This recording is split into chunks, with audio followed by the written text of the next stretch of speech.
Ophélie fêtait ses 20 ans dans une salle au sous-sol du bar au Cuba Libre.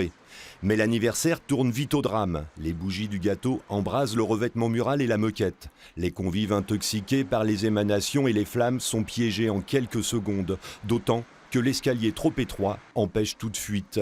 Sur place, les secours dénombrent déjà 13 morts et 8 blessés graves, dont Karima, grièvement brûlée.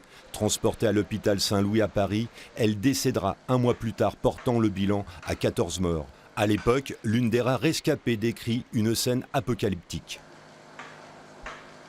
On est venu à la terrasse, les tables sont prises, mais il y a 2 chaises de libre.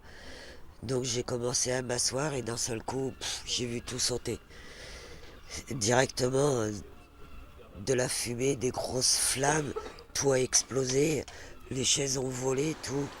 Un an plus tard, les soupçons d'un établissement qui n'était pas aux normes ont largement été confirmés par les expertises judiciaires. Ce qui était une cave finalement est devenu une sorte de dancing ou d'endroit où il recevait le public n'était pas déclaré. L'escalier n'était pas aux normes, la texture, une sorte de mousse avait été mise sur les murs, très inflammable. Enfin, il y a tout un ensemble de normes importantes qui n'ont pas été respectées. Aujourd'hui, les proches des victimes espèrent que justice leur sera rendue, mais elles ne comprennent pas pourquoi les gérants sont toujours libres, sous contrôle judiciaire. Elles attendent un procès, ça c'est une évidence. Elles attendent encore des réponses à leurs questions pour certaines d'entre elles, parce qu'elles veulent savoir comment ça s'est passé, pourquoi ça s'est passé, pourquoi leurs proches étaient là. Et les victimes, parents des victimes autres, n'ont pas du tout l'impression que ces personnes-là ont été sanctionnées. Si le dossier pénal est toujours à l'instruction, en revanche, pour la partie indemnisation, l'assureur du Cuba Libre a déjà pris en charge les frais d'hospitalisation, d'expertise et d'obsèques. Et des propositions ont été faites pour estimer l'inchiffrable, la douleur d'avoir perdu un proche. Aujourd'hui, on est en train de faire des propositions pour les ayants droit, c'est-à-dire les proches des victimes. Et ça tient compte du préjudice d'angoisse qui a été reconnu par le comité de suivi. L'angoisse, c'est se voir mourir, tout simplement, et ça c'est assez nouveau dans le droit et l'assurance française.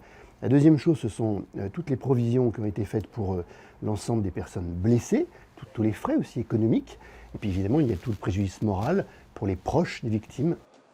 Si les avocats des parties civiles reconnaissent une certaine bonne volonté de l'assureur, ils jugent que les estimations nécessitent encore concertation. C'est un premier pas qui a été fait par AXA, qui fait ses premières propositions, mais ça appelle encore un certain nombre de négociations.